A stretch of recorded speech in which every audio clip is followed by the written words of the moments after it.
Bonjour à tous et bonjour à toutes. On va commencer, même s'il manque encore un peu quelques personnes. Donc bienvenue à cette conférence qui est organisée par l'Alliance des avocats pour les droits de l'homme, avec l'aide précieuse de Maître Audrey Grisol, qui interviendra juste après, et accueillie au sein du barreau de Paris. Donc cette matinée va réunir plusieurs discussions sur la thématique des femmes exilées. Donc petit aparté, dans un souci de clarté, l'appellation femmes au sein de cette conférence, elle inclura les femmes et les minorités de genre, telles que les femmes trans et les femmes non-binaires, qui ne doivent pas être exclues de ce propos, dont elles font partie intégrante si elles le souhaitent. Donc, pourquoi l'exil féminin comme thématique? Donc, c'est un phénomène qui a longtemps été relégué au second plan et qui est devenu maintenant, aujourd'hui, aussi marquant que celui des hommes. Les femmes représentent la moitié des personnes déplacées dans le monde aujourd'hui.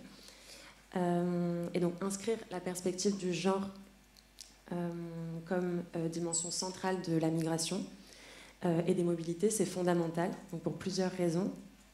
La première, c'est que ce prisme il permet d'ouvrir des questionnements pour mieux appréhender l'expérience de ces personnes déplacées, quel que soit leur genre. En attirant notre attention sur la dimension familiale, sur l'intimité, le soin aux autres, l'expérience du corps et le rapport avec les enfants. Par ailleurs, cette prise de conscience du genre au sein des migrations est essentielle afin de prendre en considération les besoins spécifiques que peuvent vivre ces femmes migrantes et mettre en lumière les difficultés qu'elles rencontrent. Le profil de ces femmes qui s'exilent est très divers, autant que les raisons qui les poussent à partir, et leur exil devient de plus en plus autonome, solitaire. Une fois sur la route, elles sont torturées, emprisonnées, elles entrent dans des circuits de violence, et cette fois sous le contrôle des passeurs, des membres de la police, de l'armée, puisqu'elles traversent des camps, mais pas que. Et une fois arrivées en Europe, le cauchemar continue, puisque la violence non palpable, sociale, économique, psychologique, se poursuit. Une fois arrivées, ces femmes exilées peuvent demander une protection, mais celle-ci continue à être semée d'embûches. On se méfie de celles qui viennent demander l'asile, et les bagages laissés par le trauma sont souvent un frein pour elles, qui ont du mal et ont une grande difficulté à s'exprimer pour dérouler un discours logique et cohérent, comme on le leur demande.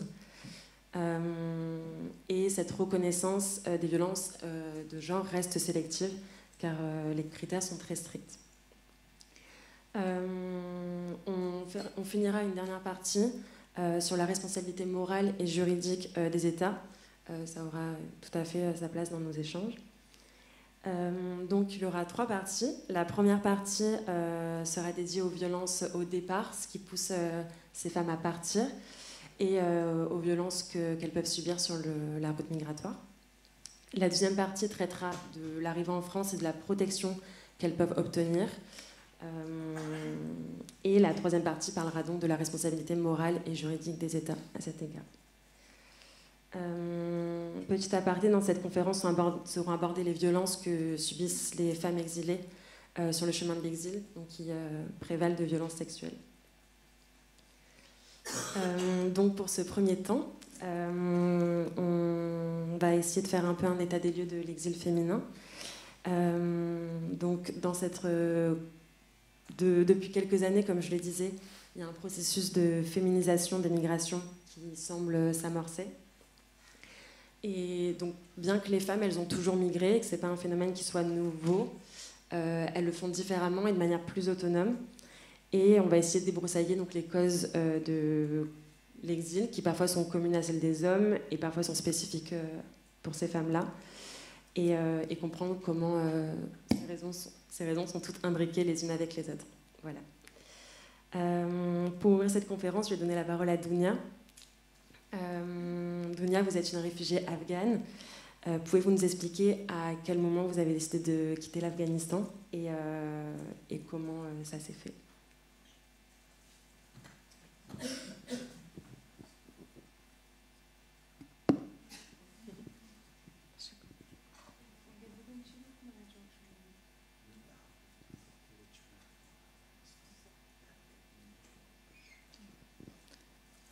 در اول عرض سلام و احترام خدمت همه دارم.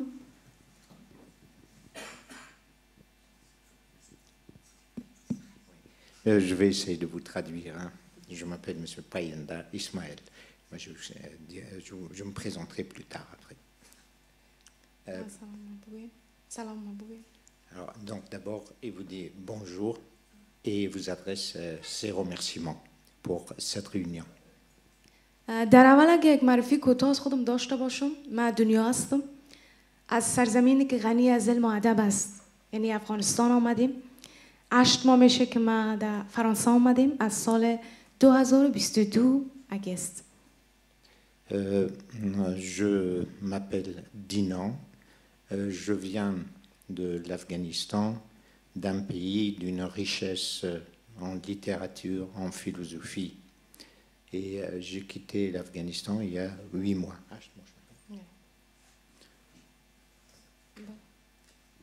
و در مورد از این که چرا آمدیم و چطور آمدیم براتون بگویم که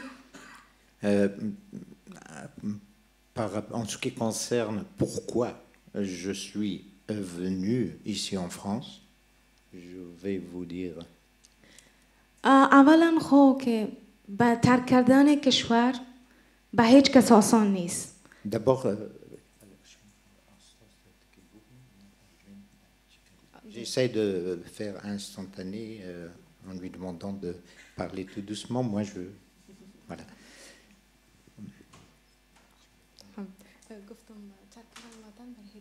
D'accord. Oui, il est évident, tout le monde le sait, que se séparer et abandonner son pays, avec tout ce qu'on a vécu et construit dans ce pays, ce n'est pas chose facile. اما بعض موقعات یا بعض حالت‌ها باعث میشه که انسان باید کشورش رو ترک کنه و به یک جای دیگه بره. Parfois, la situation se tourne d'une manière inattendue qui nous pousse, qui nous oblige à quitter notre patrie pour aller trouver refuge et la sécurité ailleurs. اگر کوتاه‌تر روی 4 نکته اشاره کنم در عموم که مثلا چرا خانم‌ها کشورشون رو ترک میکنن یا چرا ما کشورم ترک کردیم قرار ذیل است. Je vais peut-être essayer de résumer en 4 points pourquoi les femmes quittent le pays, pourquoi ils vivent cette situation. اولا که از بین رفتن حس آرامش و امنیت. D'abord, c'est l'insécurité et la tranquillité qui est perturbée. دوم به خاطر داشتن فرصت‌های درسی و شغلی. Et un deuxième point, c'est de pouvoir étudier, avoir le droit d'étudier et de travailler. سوم برای نجات از اسارت و تجاوز فکری، جنسی، روحی. Et troisièmement, pour fuir toutes les pressions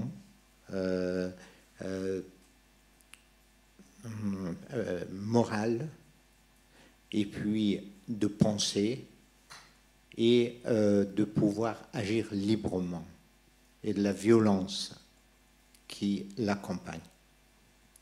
و آخرش این است که در هر قلمرو که جنگ میشه یا نارامی ایجاد میشه زنان بیشترین آسیب را میبینن که یک دلیل بزرگ به خاطر ترک وطن میباشه. Dans tous les pays où il y a une guerre, les premières personnes, les gens qui en souffrent, ce sont les femmes et qui sont obligées de trouver une solution de calme et de tranquillité et de la paix.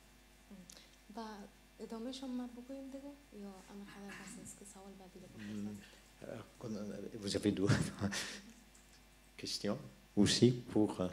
je ne veux pas vous couper, mais si je peux vous poser des questions comme vous le souhaitez. Est-ce que vous voulez qu'elle parle un peu peut-être de ce qu'elle a vécu sous les talibans, par exemple, dans quelle situation elle était avant et qu'est-ce qui a changé après. Oui, tout à fait, si elle peut témoigner de son expérience personnelle.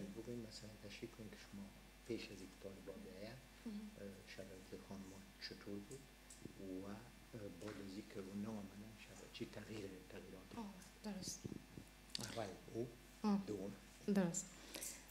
در مورد از اینکه شرایط خانم‌ها در افغانستان پیش از سقوط چگونه بود و بعد از سقوط چگونه بود، باید گفت که در دوره جمهوریت اگر زیاد فسیلیتی نداشتن یا سهولت زیاد نداشتن، حداقل داشتن را خود داشتن.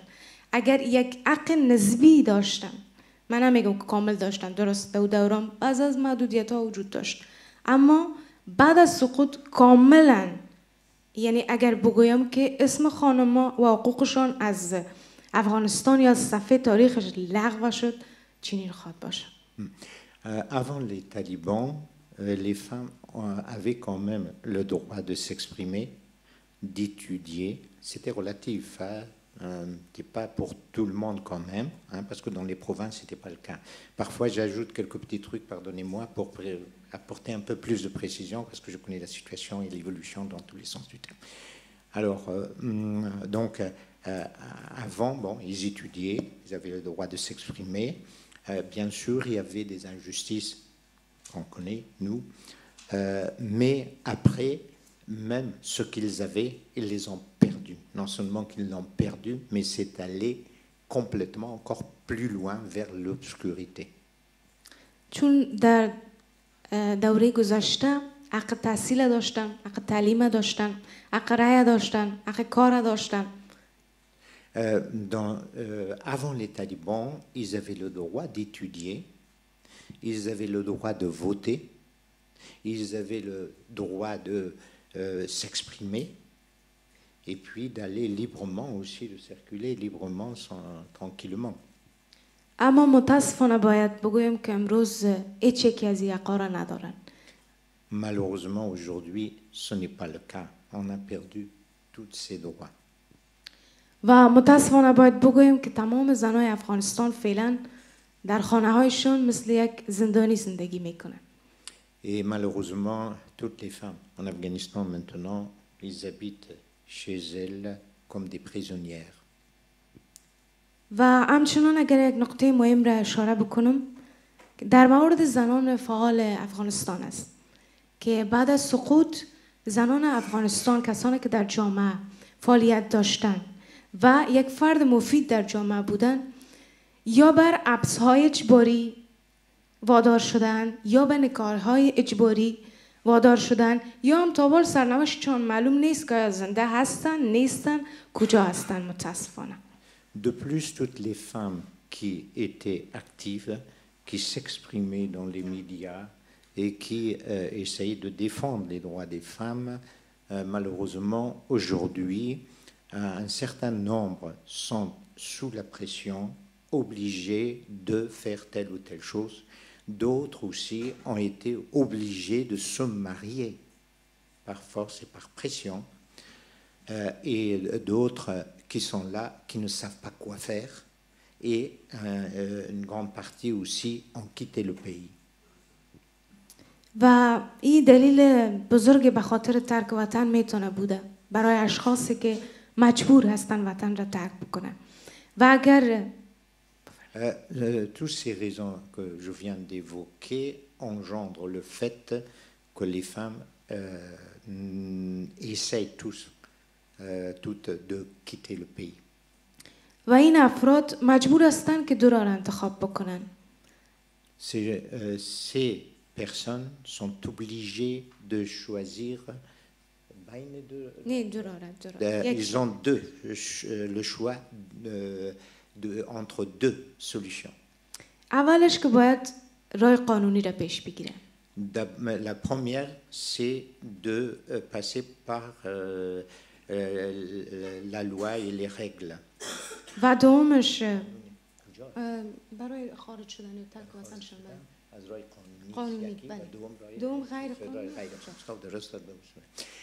C'est-à-dire que, en fait, pour quitter et fuir le pays, il y a deux solutions. La première, c'est par la voie réglementaire, c'est-à-dire les visas qu'on peut obtenir, chose qui est très très dure actuellement parce que des ambassades là-bas ne fonctionnent pas. Et je connais parfaitement la situation et des gens qui sont dans la galère depuis des années et on essaye de les aider. Et la deuxième solution, c'est de fuir par des voies pas régulières, c'est-à-dire contrebande, etc. Il faut payer, ça coûte cher et ils se mettent ils se trouvent dans des situations très difficiles et au péril de leur vie. Et on l'a vu, vous avez vu dans les médias, les gens qui ont perdu leur vie. که اگر کوتاه براتون بگویم که مهاجرت یعنی انتخاب موقتی آرامش و دلتنگ بودن دائمی است.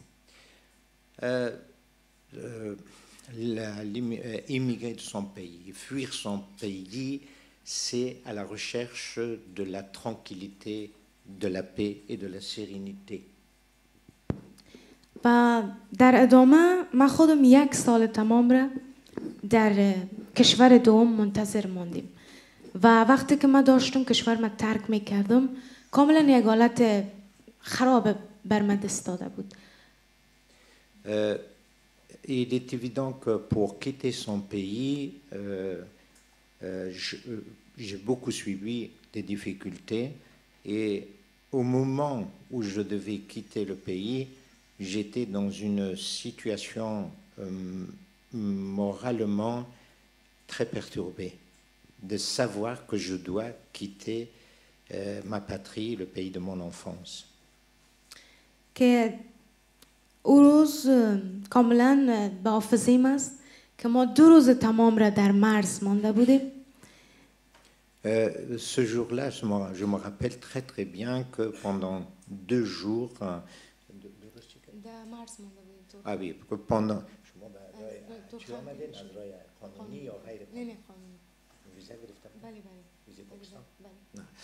Alors, je me rappelle très très bien, ça c'est pendant 2 jours, on est resté bloqué à la frontière avec la peur aussi d'être arrêté parce que, bon, ils avaient obtenu le visa pour aller, mais tant que vous n'êtes pas arrivé à la vraie destination recherchée, évidemment, vous êtes toujours pas tranquille, vous n'êtes pas tranquille psychologiquement et c'est très très dur et 2 jours, c'est comme s'il y avait des années qui se passaient.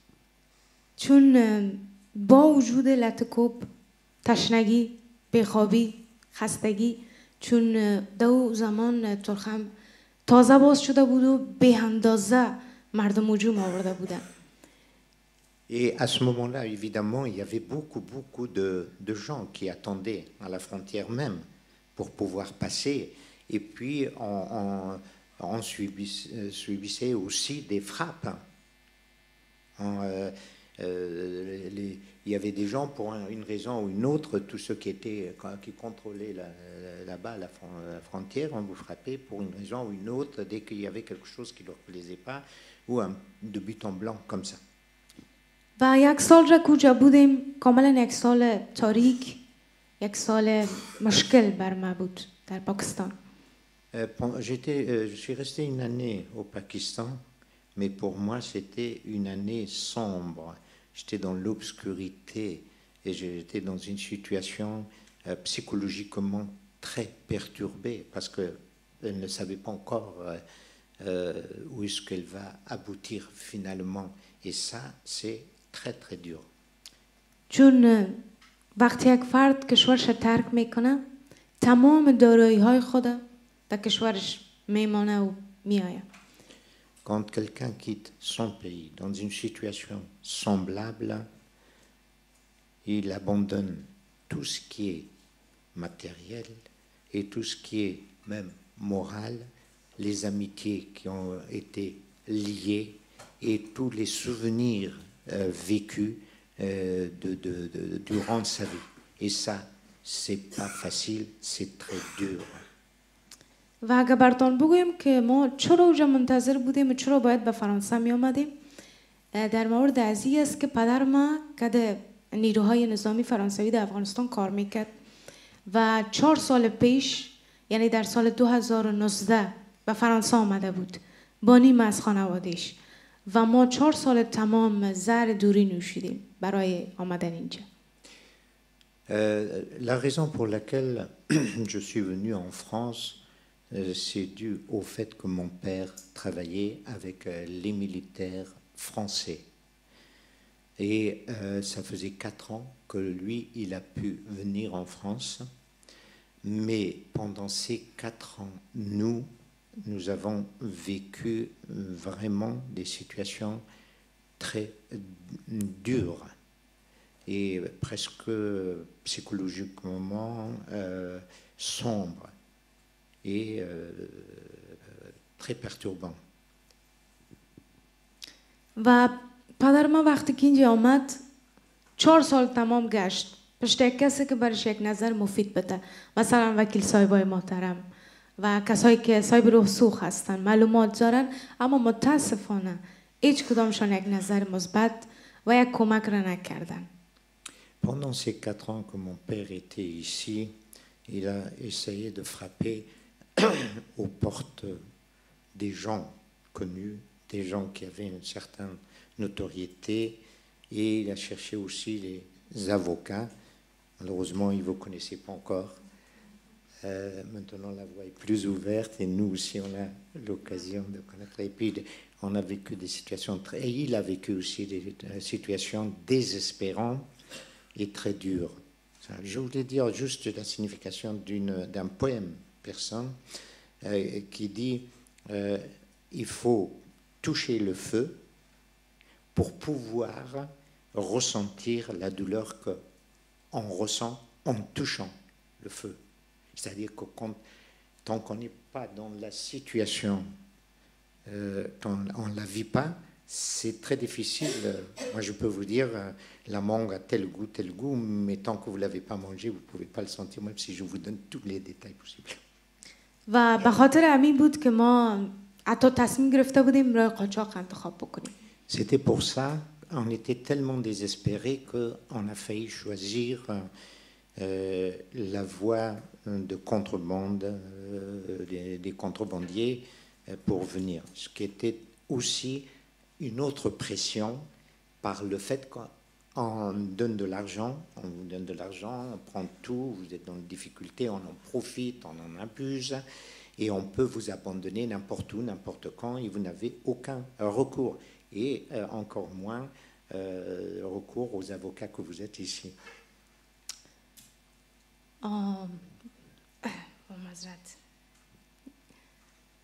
چون ما تمام معلوماتش داشتیم و انتخاب راه قاچاق شاید به یک انسان یا خانواده دشوارترین انتخاب باشه، یعنی در بین دو راه یک راهی را انتخاب بکنن که میدانن که شاید دیگه دیدار نباشه، شاید از بین جمعی که میرن کسی زنده نمانه یا شاید هم بانه.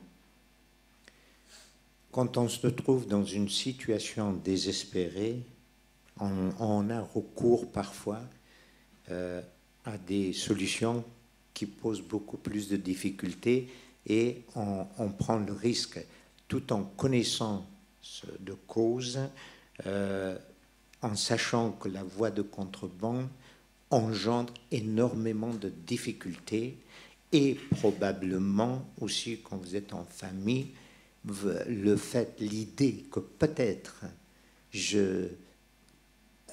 on n'arrivera peut-être pas à la destination finale et aussi perdre la vie, y perdre la vie. Et un membre de la famille ou quelqu'un qui aura des difficultés, etc., c'est très très dur psychologiquement. و اگر کوتاه بگوییم که مشکلات راه قاچاق چی است، ما یکی میگم شما باز یکی ترجمه کنید. درسته؟ Alors je vais vous parler des difficultés de la voie de contrebande. Je vais vous l'expliquer point par point et il m'a demandé de traduire point par point. اول خطر مرگ. D'abord, c'est le risque d'y perdre la vie. دوم خطر تجاوز بالای زنان و اطفال خرد. Le deuxième, c'est le cas de viol aussi, aussi bien sur les uns que sur les autres, les enfants aussi, que sur les jeunes. سوم وجود دزدها یا رازنها. Le troisième, c'est le fait qu'il y a des voleurs aussi sur la route qui essayent de vous fouiller de fond en comble et puis de prendre tout ce que vous avez sur vous. On connaît ces cas-là, sont nombreux. احتمال شلیک مستقیم توسط پلیس‌های مرزی. شلیک. Ah oui. Et puis aussi la possibilité que les gardiens des frontières vous tirent dessus. Et c'est arrivé. On en connaît. احتمال غرق شدن. Et aussi la possibilité que quand vous allez par la voie de la mer, de vous noyer. On en a vu dans les télé et les médias. Okay. و همیشه در حذر بودن، به شکل پنهانی زندگی کردن. Et continuellement vivre avec des risques et vivre dans pardon, et vivre en cachette dans la clandestinité. که شاید شما بهتر بیاد داشته باشین چند وقت پیش حادثه ایتالیا را. Vous vous souvenez peut-être, c'est passé à la télé ce qui est arrivé en Italie, les gens qui ont été noyés. Tout ça. Et dans d'autres pays aussi, en Turquie, on a trouvé un enfant, l'image a fait la une de tous les jours. و شاید انسان مشکل داشته باشه که بخواه ای را انتخاب بکنه، چون یک راهی بسا مشکل و دشوار می باشه. Pour pouvoir choisir un chemin comme ça, avec autant de risques, en connaissance de cause, il faut vraiment que vous vous trouviez dans une situation très dure et sous une pression écrasante. و حالا اگه خلاصه راهایش بگویم که چرا مردم همه قدر مشکلات قبول میکنن و میخواین که به کشورهای مثلا اروپا برسن. روی چند نکته میگم اما تو باز به ادامه بگویم. Alors là, le fait que les gens, on arrive à ce point pour abandonner ses biens, sa patrie, ses souvenirs, il y a des raisons et je vais les évoquer un à un et m'a demandé de le traduire. اولش برای داشتن آرامش و امنیت است. La première, c'est la recherche de la tranquillité et de la sécurité. دوم برای داشتن آینده بهتر برای فرزندانشان است. La deuxième raison pour un avenir, assurer l'avenir de leurs enfants. و سوم موضوع اقتصاد است. Et finalement, troisièmement, en fait, c'est l'histoire de pouvoir survivre matériellement et subvenir à ses besoins matériellement, financièrement. و چهارمش یکم درازتر است که برای آزادی، برای داشتن فرصت‌ها، برای ادامه تحصیل، برای حق زندگی کردن به شکلی که خود انسان می‌خواد. این تمامش دلیلی است که یک انسان اینقدر مشکلات را به دوش میکشه و خودش تا این کشورها میرسونه. Pour pouvoir aussi étudier, pouvoir avoir la liberté de penser, pouvoir construire sa vie normalement dans la paix, dans la sécurité et dans la sérénité. Et c'est tous ces éléments-là qui vous poussent à quitter une solution étouffante et catastrophique, moralement et humainement. دیگه اگر خسته نساخته باشمتون یک دو حرف مهم دیگر رو میخوایم اضافه کنم. Pour ne pas trop abuser de la situation et vous engendrer la fatigue à tout le monde, j'ajoute quelques autres points. اولا در مورد کسایی که در کشورهای دوم یا سوم منتظر هستن، از تمام عزیزانی که میتونن کار را انجام بدن برشان خواهش میکنم که حداقل با اونا یک جواب بله یا نه خیر بدن، که اونا یک فکر به حال خودشان بکنن، که حداقل اگر جواب نه خیر است که دیگه منتظر نباشن، چون زندگی در کشور بیگانه و بدون داشتن درآمد بسا مشکل و دشوار است. Ce que je souhaite et ce que je demande à vous et à vos contacts, de transmettre à vos contacts aussi, c'est le fait que quand il y a des gens qui se trouvent dans ces situations-là et qu'ils demandent de l'aide, pour l'amour du ciel, s'il vous plaît, alors si vous pouvez les aider, faites-le humainement. Mais si il n'y a pas de solution, il ne faut pas les faire attendre sous cette pression qui est écrasante moralement. و موضوع دومی است برای افرادی که مستحق هستن و کسایی که اینجا کار میکنه روی کیسایشون خواهش میکنم که برشان اجازه اقامه را بدن و تمام مهاجرین که در پاریس روی جاده ها هستن برشان رسیدگی کنن.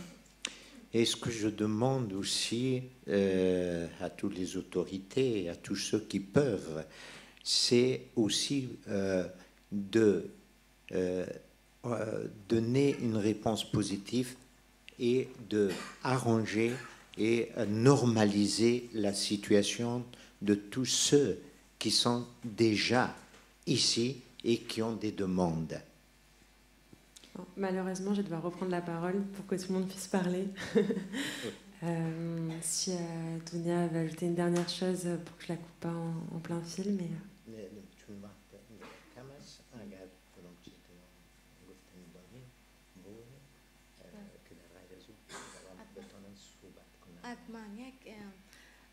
در آخر دیگه کدام چیز دیگه نمیگویم دیگه. تشکر از توجهتان میکنم. اما کوتاه باید بگویم که در بین افرادی که بیگانه هستن ما فرد را میخوایم ازش تشکری بکنم که بدون از اینکه رابطه ای داشته باشیم، شناخت قبلی داشته باشیم، دست کمک به 5 نفر که منتظر بودن که از کجا شاید جواب بیایه گرفته و بر ما الگوی محبت و انسانیت است، میخوایم ازش تشکر کنم که کسی نیست جز خانم ادغه گیخسول و امروز هم که من اینجا هستم به خاطر ایشان هستم و تشکر زیاد میکنم ازشان. Je voudrais adresser un remerciement d'abord à tous ceux qui ont préparé cette occasion pour que je puisse m'exprimer et particulièrement remercier du fond du cœur avec toute l'amitié et l'amour à remercier quelqu'un que je ne connaissais pas, avec qui on n'avait pas de relation d'amitié ou de lien de famille ou quoi, mais qui a apporté tout son soutien, qui a compris notre situation, qui a réagi et agi humainement pour aider les 5 personnes de ma famille qui étaient dans cette situation de pression, de difficulté morale, psychologique et tout ce que vous pensez. Et il s'agit de Audrey. Qu'on applaudit, je vous demande de l'applaudir. Merci. Merci. Merci beaucoup. Merci Dunia. Je vais me tourner vers Madame Juliette Bouveau, qui est chef de projet à l'association Trajectoire.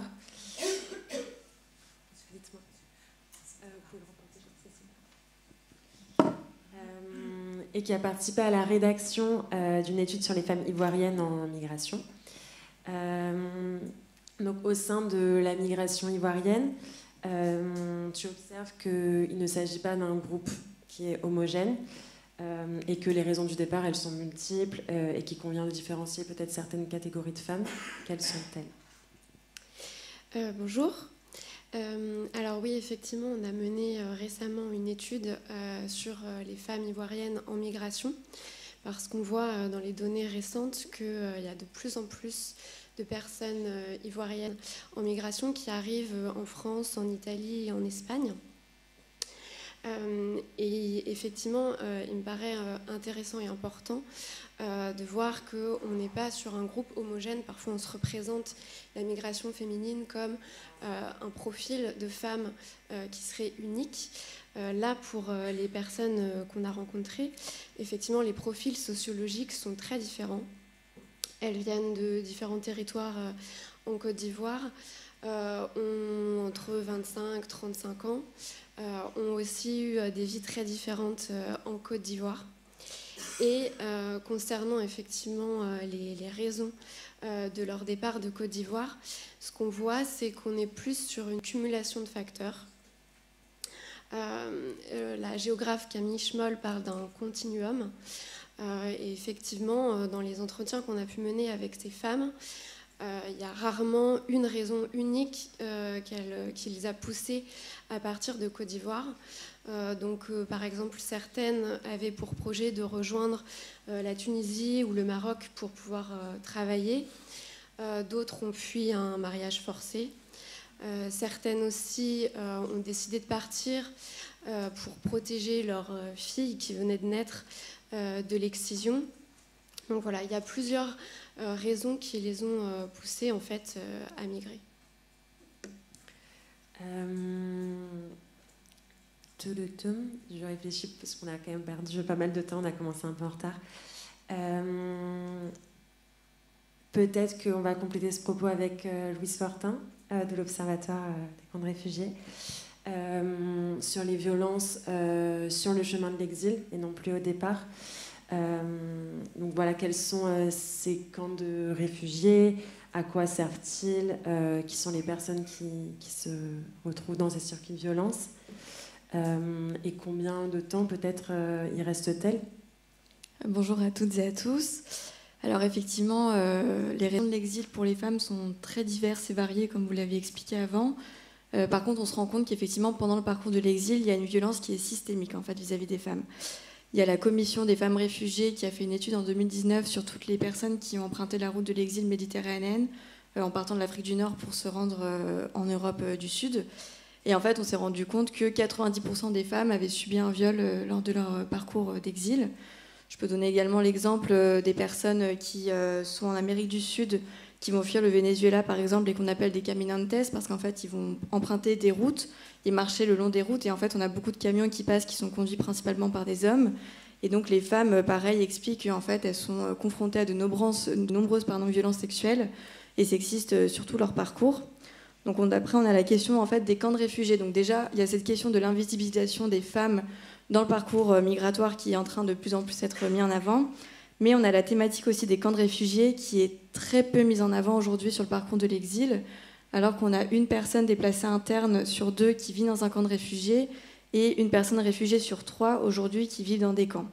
Et donc en fait, le camp de réfugiés, c'est vraiment une caractéristique qui est complètement intrinsèque à l'exil et dont on parle très peu. Et cette invisibilisation, elle invisibilise également les violences et les violations de droits humains qui vont se perpétuer en fait au sein de ces camps et dont les femmes sont complètement victimes en fait, parce que le camp c'est une zone de transit, c'est une zone d'enfermement qui va du coup augmenter considérablement les violences. On a aussi une forme d'émancipation en fait de la part des femmes au sein des camps qui vont prendre un rôle beaucoup plus important dans le modèle de vie économique de la famille par exemple, et aussi une dépendance qui va se créer en fait auprès des organisations humanitaires. Et donc les hommes vont voir aussi cela comme une humiliation, et donc on a une augmentation des violences conjugales au sein du foyer dans les camps de réfugiés, parce que les hommes perdent un peu le contrôle de la famille au sein du camp. Et puis il y a cette question de la pérennisation des camps. Aujourd'hui, le camp de réfugiés a une durée de vie moyenne de 11,7 ans, donc pratiquement 12 ans. Et donc cette pérennisation, elle engendre nécessairement complètement une dépendance en fait, de la part des personnes réfugiées vis-à-vis des organisations humanitaires. Et récemment, depuis quelques années, on a quand même de nombreux scandales qui commencent à voir le jour sur les violences de la part du personnel humanitaire vis-à-vis des femmes, avec du chantage, des femmes qui se retrouvent obligées en fait, de se prostituer pour pouvoir bénéficier de denrées alimentaires, d'eau, etc. Et d'ailleurs, les zones de distribution alimentaire et d'eau sont les zones les plus à risque, enfin le deuxième zone le plus à risque suite au foyer en fait, interne de la famille. C'est vraiment ces zones-là qui sont là où on a le plus de violence en fait, au sein de camps de réfugiés, et on se rend bien compte que ce sont les femmes qui sont le plus amenées à récupérer de l'eau ou de la nourriture pour leur famille. Je ne sais pas s'il y a d'autres questions. Peut-être revenir vers toi, Juliette Bobo, sur la question des violences sur le chemin de l'exil, pour compléter le propos de Louise Fortin. Est-ce que ces femmes, elles sont conscientes des risques qu'elles encourent avant de partir, et est-ce qu'elles mettent en place certaines stratégies, peut-être pour se prémunir de ces violences? Oui. Alors effectivement, on a parlé tout à l'heure des violences sexuelles. Donia en parlait effectivement des risques qui étaient encourus pendant le parcours et dont certaines effectivement ont conscience. Nous, l'étude a surtout aussi mis en avant, parce qu'on s'intéresse au sein de l'association particulièrement à cette thématique, mais à la traite des êtres humains dont elles peuvent être victimes durant le parcours. La très grande majorité des femmes ivoiriennes avec lesquelles on a pu échanger, quand elles sont passées en Tunisie, quand elles sont passées au Maroc, elles ont été exploitées. Donc une exploitation notamment économique, où elles étaient réduites en esclavage domestique pendant plusieurs mois. Donc ça fait partie des violences aussi qu'elles subissent pendant le parcours. Sur les femmes qu'on a rencontrées, la très grande majorité sont parties seules de Côte d'Ivoire. Et donc, elles mettent en place des stratégies de protection pour se protéger de ces violences. Donc, parmi les stratégies qu'elles peuvent mettre en place, certaines cherchent à pouvoir se mettre en couple en Tunisie ou au Maroc, par exemple, mais après, ensuite, aussi quand elles arrivent en Europe, parce que beaucoup, du coup, vivent la rue ou la vie en squat. Et donc, quand on est une femme seule en squat, effectivement, pouvoir avoir une figure masculine qui peut être protecteur à ce moment-là, c'est quelque chose qu'elles peuvent rechercher. Et dans les stratégies de protection aussi, ce qu'on a beaucoup vu, c'est des femmes qui cherchent aussi à voyager entre femmes. Et donc, à avoir, elles appellent une camarade, qui est en fait une covoyageuse avec laquelle elles vont faire le parcours, et avec laquelle elles vont par exemple prendre une colocation pour rester toutes les deux, pour s'entraider aussi, faire de la garde d'enfants quand une va travailler par exemple, et pouvoir se protéger effectivement de toutes les violences auxquelles elles sont exposées durant le parcours. Merci. Une dernière question peut-être sur les violences sur le chemin de l'exil. Est-ce qu'on peut identifier quelques principaux acteurs de ces violences-là? Voilà. Je pense que les femmes en particulier, on les essentialise énormément comme des personnes vulnérables. En fait, c'est un système qui les rend complètement vulnérables sur le chemin du parcours, et je pense que les personnes qui ont du pouvoir, c'est-à-dire les hommes militaires, les passeurs, etc., en sont totalement conscients. Et en fait, la majorité des personnes qui ont vécu des violences sexuelles estiment que c'est de la part en fait, des passeurs ou alors des organisations humanitaires qu'on va avoir qui sont censées en fait, encadrer les camps de réfugiés. Et en fait, on parlera un peu après de la responsabilité des États, mais il y a une réelle politique publique en fait, aujourd'hui de répression en fait, des mouvements migratoires dont les États ne veulent pas être responsables. Par exemple, en France, on n'a aucun camp officiel. À Calais, on a des démantèlements toutes les 48 heures parce qu'en fait, on ne veut pas s'en occuper. Et donc, ça rend ces personnes complètement vulnérables, et en particulier donc, ces femmes.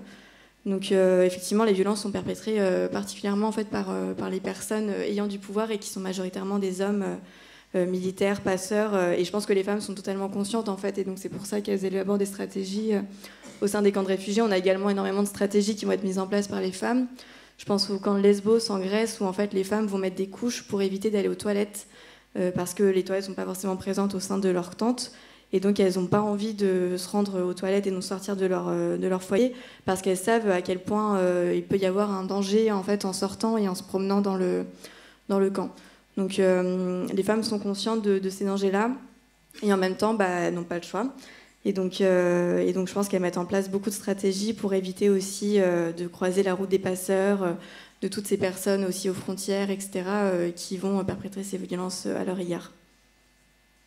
Merci beaucoup. On va essayer d'aller rapidement sur la deuxième partie. Oui, j'allais donner la parole à Chaos cette question, mais... Juste rapidement, c'est que la violence, vraiment, c'est très important parce que c'est l'origine, c'est l'éducation. Vous voyez, l'éducation est extrêmement importante et aujourd'hui, dans le gouvernement actuel, il prive 50% de la population d'étudier l'éducation, de l'éducation, n'est-ce pas? Et c'est très important dans tous les sens des termes, et c'est-à-dire cette éducation, simplement pas pour apprendre des choses dans tous les sens, mais aussi sur le plan de la défense de soi-même, et puis aussi des lois qui protègent ces gens-là. Sachant que même en France, on a 100 victimes de la violence, 100 femmes par an, ce qui fait une femme tous les 3 jours qui perd leur vie à cause de cette violence. L'Assemblée des spécialistes et experts de l'Afghanistan, nous avions organisé une conférence en Zoom internationale sur la violence à l'égard des femmes et quelles sont les origines de la violence. C'est nombreux, hein, mais je vais juste rapidement dire que ça peut avoir une origine de us et coutumes du pays, ça peut avoir une origine économique, ça peut avoir une origine politique, ça peut avoir aussi des origines différentes, plusieurs origines, hein, historiques aussi. Hein. Alors il y a beaucoup d'éléments qui rentrent en ligne de compte, mais la première des choses, c'est d'apprendre à se défendre et à aussi apprendre à respecter les uns les autres. Mais vous savez, dans les éducations, dans tous les pays, en Afghanistan, on avait une matière qui était le comportement civique. Et on pouvait rater une année à cause de ça, si on ne se comportait pas bien. En Chine, aujourd'hui, quand il y a des comportements semblables, que ce soit dans la rue, que ce soit ailleurs, c'est écrit dans votre dossier. Mais on ne vous met pas d'amende. Mais le jour où vous cherchez un travail ou quelque chose, acheter une maison, tout cela, hop, ça sort. On dit, monsieur, vous avez fait ça, non, vous ne méritez pas ça. Donc, je pense qu'au niveau de l'éducation, on devrait insister sur la façon dont il faut éduquer les enfants pour pouvoir se protéger et aussi pour respecter les uns les autres. Merci, excusez-moi. Merci beaucoup. On va essayer de faire ça le plus brièvement possible parce que sinon pas tout le monde va pouvoir intervenir. Donc Sheila Nouri, vous êtes au sein de l'association afghane de France. Est-ce que vous pouvez nous en parler brièvement de son mandat et de ses activités? Bonjour à toutes et à tous. Alors brièvement, l'association afghane de France a été créée suite à la chute de Kaboul le 15 août 2021. Je l'ai créée avec ma sœur qui est la cofondatrice. Nous l'avons créée pourquoi? Parce que nous sommes d'origine afghane. Nous avons quitté notre pays, c'était sous l'invasion soviétique. À l'époque, j'avais 2 ans, ma sœur 3 ans. Et ce qui se passe actuellement, c'est que pareil, à l'époque, les élites se faisaient enlever et tuer. Donc mon père était l'équivalent du préfet, ma mère était procureure de Kaboul. Donc, mon père ayant disparu, ma mère est obligée, pour nous sauver, de prendre la route de l'exil. C'est-à-dire que nous sommes partis vivre au Pakistan. Nous avons vécu 4 ans, ensuite direction la France, pour raccourcir. Hein. Donc, quand on parle de la voie des voies de l'exil, c'est vrai que c'est très compliqué pour les femmes dans ces pays-là, justement dans les pays musulmans. Ma mère a vécu moi, j'ai très peu de souvenirs de cette période-là, mais les voies de l'exil, ma mère nous en explique, mais nous parle très, très brièvement.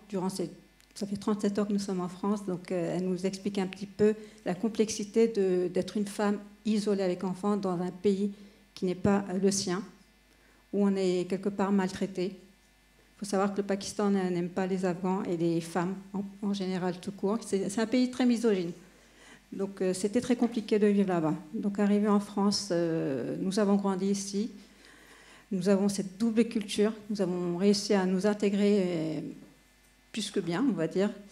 Et à la première prise de pouvoir des talibans, je vais être honnête, je ne me suis pas impliquée dans l'histoire afghane parce que j'étais jeune, j'avais 20 ans. Et que je n'avais pas d'enfant, donc c'est vrai qu'on ne se préoccupe pas trop de ce qui se passe dans ces pays-là, bien que moi-même je sois d'origine. Et à cette deuxième prise de pouvoir, bien évidemment, je suis devenue maman entre-temps. J'ai 4 enfants, dont 2 filles.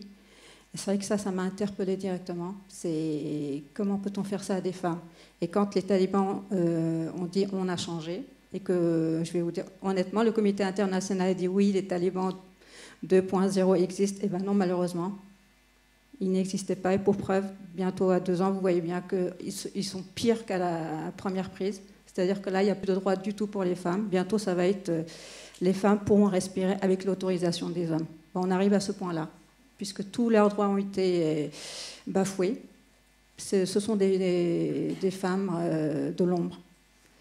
Ces hommes ont oublié que ce sont ces mêmes femmes qui les ont enfantées, qui les ont élevées dans la maladie. Et c'est ce que je dis toujours quand j'ai des entretiens dans les radios. Je dis, mais il y a des questions qu'il ne faut pas nous poser à nous, c'est directement à ces hommes, leur dire, mais avez-vous oublié que ces femmes que vous maltraitez, parce que c'est de la maltraitance, eh bien, ce sont ces femmes qui vous ont porté. Donc pourquoi est-ce que vous faites ça? Moi, ce n'est pas leur dire pourquoi ceci, cela, c'est pourquoi vous faites ça directement aux femmes. Le problème de la naissance, ce ne sont pas les femmes, ce sont les hommes.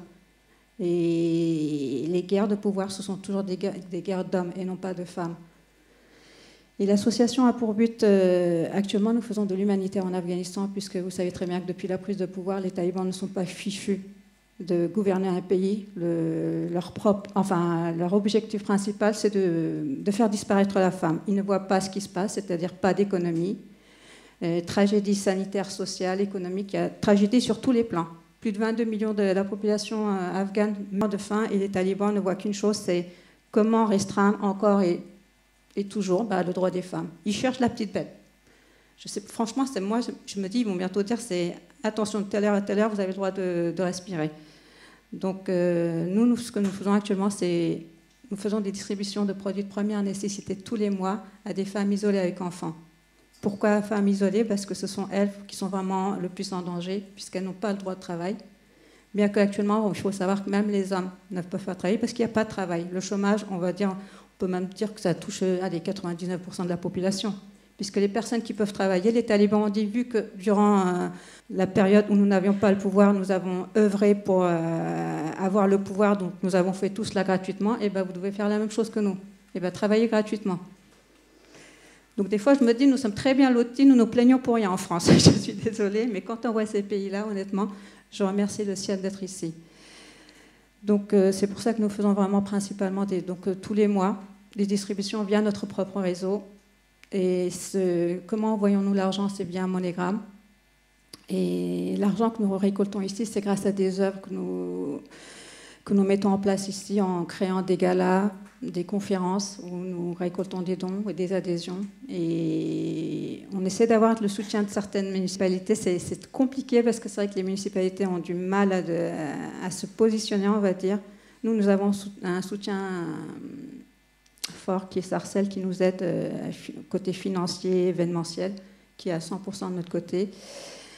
Et donc ces femmes-là, nous les aidons que de ce côté-là. Par contre, en France, l'un des objectifs, pour faire court, c'est de faire un suivi psychologique avec toutes ces femmes administratives, si elles en ont besoin. Et moi-même, je suis interprète depuis 7 ans. Donc, en dehors du cadre de mon interprète, oui, je fais beaucoup de bénévolat pour toutes ces femmes. Avant, je les faisais pour les hommes. Mais cette population qui a été exfiltrée depuis août 2021, il faut savoir que c'est vraiment des exfiltrés principalement. Et que ces femmes et hommes aussi ont tous besoin d'un suivi psychologique. Ce que les autres, durant 7 ans, je n'ai jamais entendu les hommes me dire il faut qu'on soit suivi. Quand on leur parlait d'un suivi psychologique, c'est limite, ils nous riaient au nez. Et là, cette nouvelle vague, cette vague nous dit on a besoin d'un suivi psychologique. Et c'est rare d'entendre surtout un homme afghan dire j'ai besoin qu'on m'écoute. Et ce temps-là, c'est vrai que je prends énormément sur mon temps personnel pour les écouter. Et ces hommes sont, moi, je connais 2-3 familles dont les hommes, c'était des juges à la Cour suprême de Kaboul. Vous voyez un petit peu le niveau. Les femmes, des directrices d'école, des professeurs, donc pareil, qui tombent de haut, qui arrivent dans un pays qui ne connaissent rien. Et d'ailleurs, ils se plaignent tous que la langue française est très, très compliquée. Limite, c'est à moi ils m'envoient à moi, je dis, mais je ne suis pour rien, ce n'est pas ma langue. C'est vrai que c'est une langue très compliquée, qu'ils ont du mal à assimiler. Et il n'y a pas assez de structure, enfin, il n'y a pas assez d'aide à ce niveau-là. Il y a beaucoup de bénévoles durant leur temps de demande d'asile. C'est des structures, des bénévoles qui les aident à apprendre le français. Le niveau n'est pas assez élevé. Et cette vague-là, c'est une population qui en demande, mais encore à un niveau supérieur par rapport à la vague d'avant. Enfin, durant 7 ans où c'était vraiment la migration irrégulière. Enfin, pas régulière, vous avez compris. Donc voilà, toutes ces femmes, elles ont vraiment besoin. Et puis ce que je remarque, c'est que c'est vrai qu'il n'y a pas que des élites dans ces exfiltrations, il y a aussi les gens de classe moyenne. Et là, le gouvernement a un gros travail à faire sur cette vague-là, sur cette population moyenne, c'est que je vois. Cela, c'est mon vécu professionnel qui parle, c'est que généralement, ce sont des femmes qui restent à la maison, qui ne s'intègrent pas. Donc, quand elles arrivent, elles refont des enfants, ou elles s'occupent des enfants qui sont là, mais elles ne s'intègrent pas du tout. Et c'est parce qu'il n'y a pas assez de choses de mise en place pour ces femmes, qu'il y ait un accompagnement, qu'on puisse les mettre sur le chemin du travail. Parce qu'elles peuvent reprendre un travail ici, mais il faut vraiment il faut qu'elles apprennent le français. Elles sont en demande. Oui, ça fera l'objet de la partie 3 à la question. Ça, oui. Si on a le temps d'arriver jusque-là. Merci beaucoup à tous et à toutes d'être intervenus pour cette première partie. On va laisser place aux intervenantes de la deuxième partie. Donc, Madame Danielle Mérion et Audrey Grisol. Donc, l'arrivée en France, au lieu d'offrir un répit à ces femmes-là, elle est très souvent semée d'embûches. Ces femmes-là doivent prouver qu'elles sont légitimes à obtenir un statut dans un système de protection qui restreint leur possibilité de rester en France et qui reconnaît seulement certaines formes de violence qui sont très spécifiques. Donc, pour cette discussion, nous avons Maître Audrey Grisol qui sera là, qui est avocate en droit des étrangers, et Madame Danielle Mérion de l'association SOS Africaine en danger. Donc, peut-être pour faire un point pour celles et ceux qui n'ont pas un regard sur l'asile, Audrey, peux-tu nous présenter l'asile, comment ces femmes-là peuvent demander l'asile, comment se déroule la procédure et comment toi tu peux les accompagner dans leur démarche. Voilà. Merci Louise et bonjour à toutes et à tous. Rapidement, quand on parle d'asile, on parle de femmes, parce qu'on parle de femmes aujourd'hui, qui sont déjà en France et qui vont demander aux autorités françaises de leur accorder un titre de séjour sur le fondement de leurs craintes dans leur pays d'origine. Et ces femmes-là, aujourd'hui, le droit français, ce qu'il leur permet, c'est soit de demander à ce qu'elles soient reconnues réfugiées, c'est quelque chose qui est prévu par la Convention de Genève. Vous êtes réfugié si vous remplissez certains critères, sur lesquels je reviendrai, ou alors vous bénéficiez de ce qu'on appelle une protection subsidiaire, c'est-à-dire que vous ne remplissez pas les critères pour être réfugié, mais au regard de certains risques spécifiques que vous encourez dans votre pays, vous pouvez obtenir un titre de séjour sur le fondement de l'asile. Et pour faire un lien avec la thématique du jour, comment une femme pourrait être réfugiée concrètement? Une femme peut être réfugiée aujourd'hui si elle prouve qu'elle, dans son pays d'origine, craint de subir des persécutions en raison de sa religion, de ses opinions politiques, de sa race, de son ethnie. Et c'est ça qui concerne beaucoup les femmes, c'est de son appartenance à un certain groupe social. Et les femmes qu'on reconnaît comme appartenant à un certain groupe social, ça va être vraiment l'exemple phare, c'est les filles ou les femmes qui craignent une excision dans leur pays d'origine. C'est-à-dire qu'elles craignent de subir des persécutions parce qu'elles appartiennent à un groupe social, le groupe social étant celui des femmes qui ne sont pas mutilées dans un pays où la mutilation, l'excision est une norme sociale. Donc là, elles peuvent prétendre à un statut de réfugié. Mais la protection qui est la plus souvent utilisée et offerte aux femmes, c'est la protection subsidiaire, qui est prévue, ça vient d'une directive européenne, mais c'est prévu dans le droit français. C'est des femmes qui craignent des traitements inhumains ou dégradants. Donc c'est typiquement une femme victime de violences familiales ou de violences conjugales. Merci Audrey. Madame Danielle Mérion, vous avez vous aussi accompagné des femmes et des jeunes filles lors de leur demande d'asile. Est-ce que, peut-être en quelques mots, vous pourriez nous parler de SOS Africaine en danger, de sa création et de son mandat et ses missions? Bonjour à tous. Je voudrais dire d'abord d'une manière générale qu'il y a beaucoup trop peu de tiers accompagnants à l'OFPRA, puisque c'est l'un de mes métiers aujourd'hui. Et j'ai participé à Sciences Po Paris à un laboratoire proposé par les étudiants pour essayer de convaincre les grosses associations comme France Terre d'Asile, Forum Réfugiés, d'envoyer des tiers accompagnants à l'OFPRA. Leur refus a été clair et net. Ils n'ont pas assez de bénévoles, alors que les étudiants se proposaient comme bénévoles. Donc ça a été une grosse déception. J'ai perdu mon temps, ainsi que les étudiants de Sciences Po. En bref, depuis 2015, je vis comme tiers accompagnant à l'OFPRA, et je constate que les salles d'attente de l'OFPRA sont vides de tiers accompagnants. C'est absolument navrant pour les migrants. Alors, je suis président de SOS Africaine en danger, qui réunit des jeunes femmes musulmanes d'Afrique de l'Ouest, excisées et mariées de force enfants. Nous sommes 8 tiers accompagnants à l'OFPRA, 4 avocates en exercice, une avocate honoraire, moi, une magistrate à la retraite, une socio-psychologue qui est dans la salle et une psychologue. Nous recevons ces femmes dans nos cabinets ou dans nos appartements pour les former à l'entretien. Elles ne savent rien de la loi française. Celles qui sont nées dans des villages ne savent rien de la loi de leur propre pays, ne savent pas que leur pays interdit l'excision et le mariage des mineurs.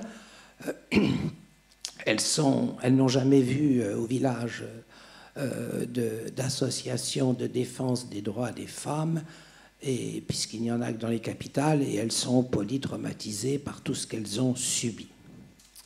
Alors nous leur apprenons qu'elles peuvent demander à être entendues par des femmes, par une officier de protection, par une traducteur expert, et c'est quand même pour des femmes qui vont avoir à parler de viol ou de règles douloureuses ou d'accouchements atroces, conséquences de l'excision, c'est quand même beaucoup plus facile entre femmes. La première chose que nous faisons, c'est de leur apprendre l'attitude à avoir à l'OFPRA. C'est-à-dire, regarder dans les yeux l'officier de protection, parler haut et fort. Ces femmes sont formées par une culture qui leur interdit de lever les yeux, qui leur fait parler tout bas. Elles ont toutes des jolies petites voix très douces et surtout pas regarder papa et maman dans les yeux. Donc il est infiniment difficile de changer d'habitude. Je leur propose de s'entraîner devant la glace en se fixant comme si elles regardaient l'officier de protection et à dire ce qu'elles ont à dire le plus haut possible. Après quoi, nous leur apprenons comment se passe l'entretien. L'entretien, il se passe en 2 épisodes. D'abord, on leur demande ce qu'est leur famille, ce qu'est leur vécu, et dans un deuxième temps, on leur demande les raisons qui leur ont fait fuir leur pays. Elles doivent aussi s'expliquer sur leur parcours d'exil, ce qui est extrêmement traumatisant quand elles ont été emprisonnées en Libye, c'est-à-dire torturées et violées, également torturées par le passeur, ça fait partie du prix, qu'elles ont traversé la Tunisie, l'Algérie, le Maroc, qu'elles ont chaviré en Méditerranée et qu'elles sont dublinées parce qu'elles ont fini par atterrir en Grèce, en Italie ou en Espagne. Donc vous imaginez à quel point ces femmes sont traumatisées, ont besoin d'un suivi très long de psychologues. Elles en sont d'ailleurs parfaitement conscientes et généralement les femmes qui viennent à nous sont déjà en traitement et si elles ne le sont pas, on les envoie devant des psychologues. Après quoi, on leur apprend qu'il ne suffit pas à l'OFPRA de dire « mon père me battait, mon mari me battait ». Il faut détailler, détailler, détailler. Donc nous essayons de les aider à avoir des preuves des sévices qu'elles ont subis, je dois vous dire que je n'aurais pas pu croire ce qu'elles disent si je ne voyais pas leur corps. Ces femmes sont littéralement martyrisées par leurs vieux maris. Elles essaient d'échapper au viol et comme elles sont punies pour résister, tout y passe. Et la cruauté n'a pas de limite. Donc le mari, il utilise ce qu'il a sous la main, l'eau bouillante, le fer à repasser, la cigarette, le fouet, le couteau, la machette, tout est bon. La cruauté est sans limite. Moi, je vois le corps de ces femmes tous les jours. Je leur dis d'ailleurs, vous ne pourrez pas montrer vos cicatrices à l'OFPRA. L'officier de protection va vous dire immédiatement, madame, je ne suis pas médecin. Le problème, c'est que lorsque ces femmes présentent un certificat médical qui dit qu'elles sont couvertes de cicatrices, l'OFPRA, qui n'a pas peur de la mauvaise foi, les déboute au motif qu'on ne sait pas l'origine des cicatrices.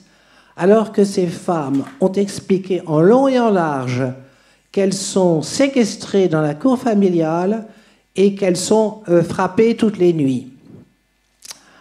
Alors elles sont donc déboutées, il nous reste la CNDA. Pour cela, nous faisons faire de nouveaux certificats médicaux où nous demandons que chaque cicatrice soit décrite et que le médecin dise, s'il le peut, l'origine de la cicatrice, comme le dit la patiente. Le problème, c'est que la CNDA a des quotas. Une juridiction qui a des quotas. Et en ce qui concerne les droits universels, qu'est-ce que vous en dites au pays dit des droits de l'homme? Alors, ces femmes, elles n'ont jamais su, en Afrique, qu'on réparait le clitoris en France. Elles fuient l'enfer conjugal, elles fuient la séquestration dans la cour familiale, elles fuient l'esclavage domestique avec les coépouses. Elles ne savent pas qu'elles pourront en France se faire réparer. Donc nous le leur apprenons. J'ai assisté à une jeune femme qui avait fui en Guinée le mariage forcé. Elle était en 4e année de médecine à Conakry. Elle ignorait totalement qu'on réparait le clitoris. Et pour cause, les médecins de l'hôpital général de Conakry vivent de la mutilation des femmes, dans l'indifférence générale et du gouvernement qui interdit l'excision et de l'ordre des médecins. Les médecins ont prêté le serment d'Hippocrate, mais preuve est faite qu'il n'y a pas que les maris pour être de purs salauds. Le pire, c'est que les médecins enlèvent intégralement le muscle, ce qui fait que ces femmes ne pourront pas être réparées. Alors, quand elles viennent devant l'OFPRA, en 2022, on peut dire que c'était à peu près automatique qu'une femme qui revient parce qu'elle s'est fait réparer va avoir le statut, puisqu'on sait que si on la renvoie au pays, elle sera à nouveau réexcisée, et là c'est très grave physiquement. Donc on avait des statuts. En 2023, ça devient beaucoup plus difficile. C'est la même chose pour les petites filles qui demandent la protection. Une petite fille qui demande la protection, elle a le droit d'être timide, elle a le droit de ne pas savoir toutes les conséquences néfastes de l'excision. Il devrait suffire qu'elle demande à ne pas être mutilée pour avoir le statut, mais en 2023, c'est beaucoup moins facile qu'en 2022. Et pourtant, il y a des millions de femmes qui sont excisées de par le monde. L'UNICEF nous dit qu'une femme est excisée toutes les 50 secondes. Donc ce crime en droit pénal français, il faudrait le requalifier en crime contre l'humanité. Voilà quelle est mon expérience à l'OFPRA.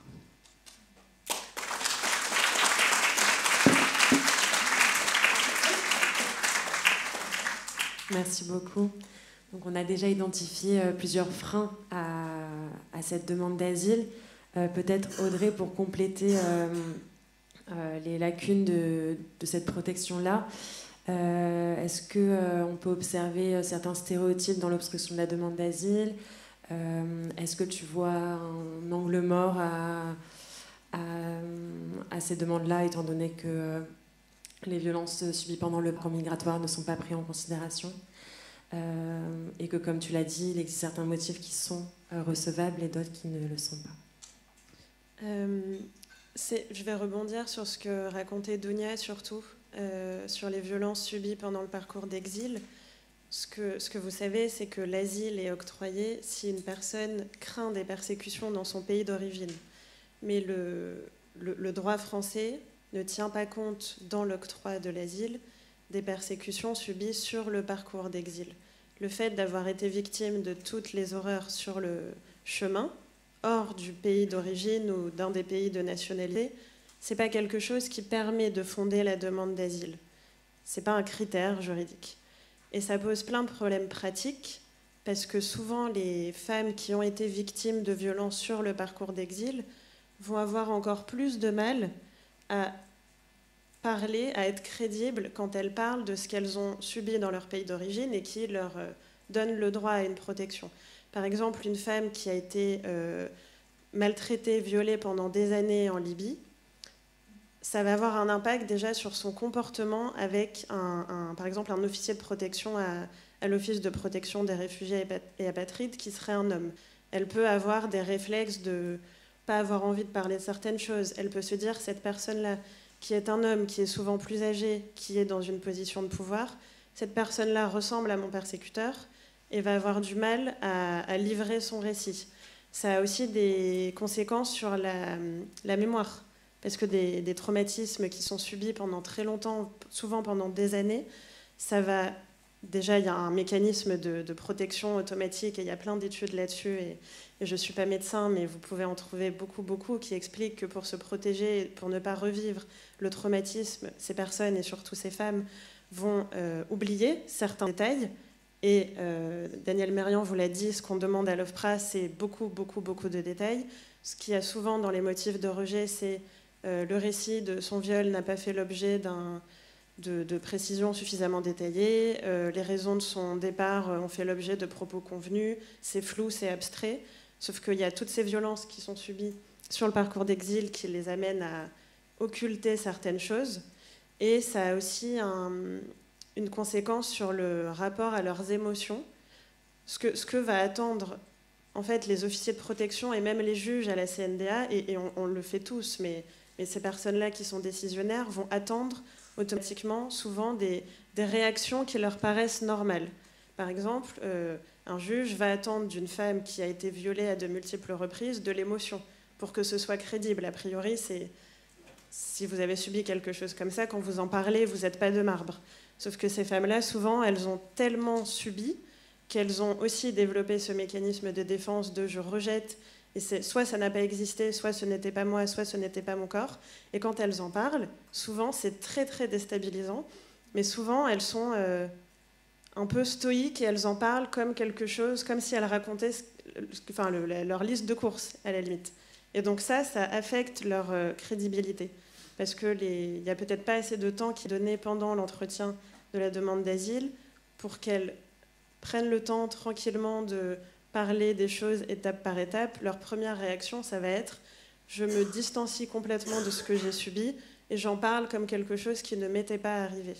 Donc le fait qu'on ne tienne pas compte de ces violences, ça affecte complètement leur crédibilité aussi, parfois, souvent.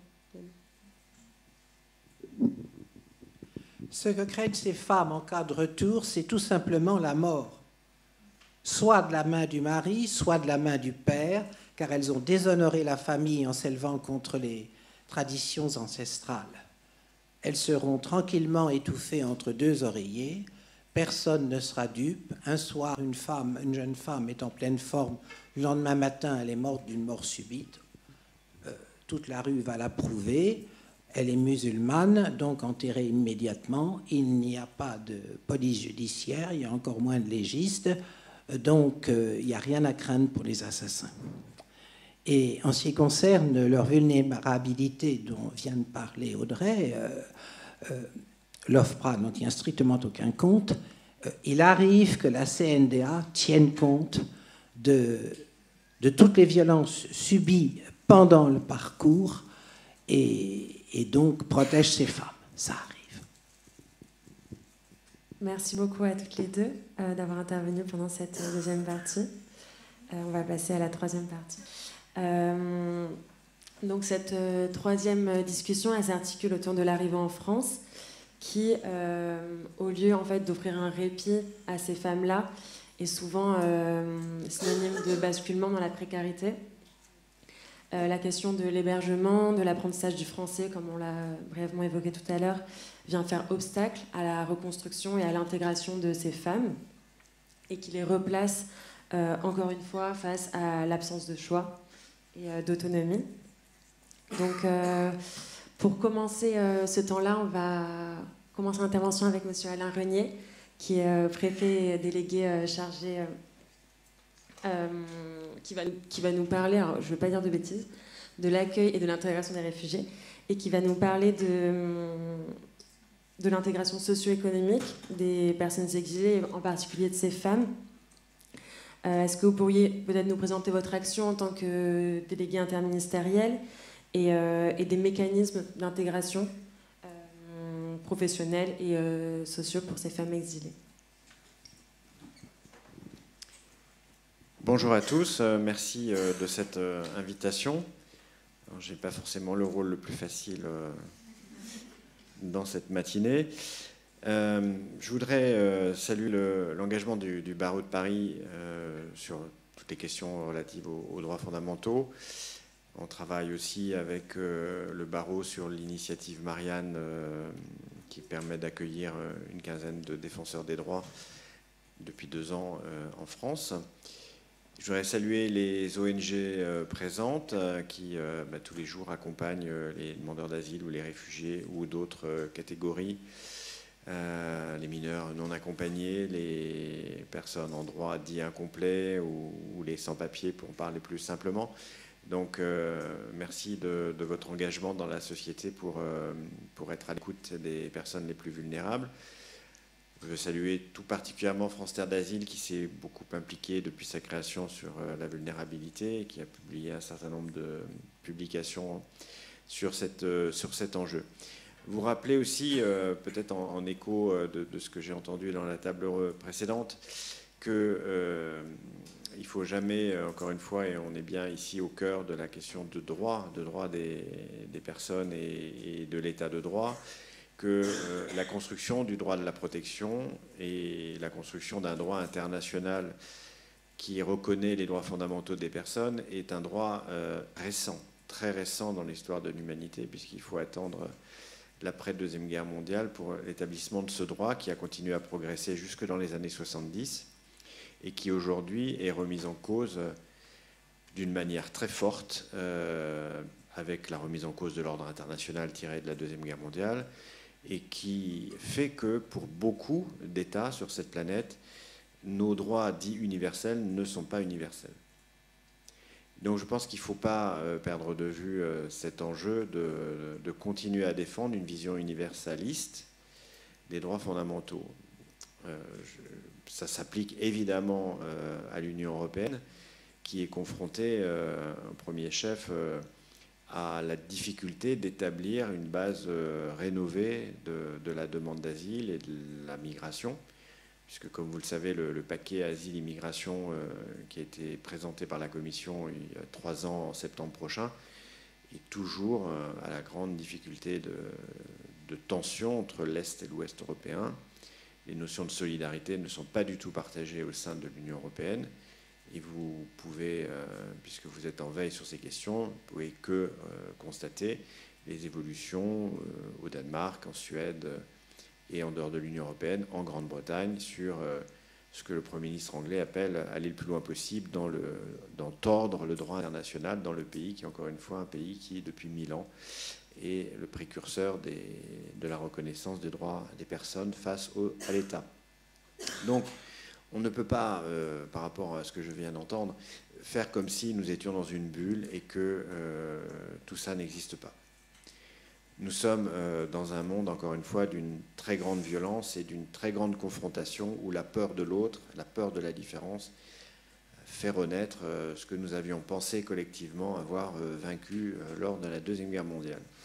Donc, pour revenir à des choses plus concrètes et françaises, l'intuition d'Emmanuel Macron en 2017, quand il m'a proposé de remplir cette mission et de créer ce poste de délégué interministériel, c'est qu'on ne peut pas continuer à accueillir de nouvelles personnes si on n'accueille pas bien celles qu'on accueille.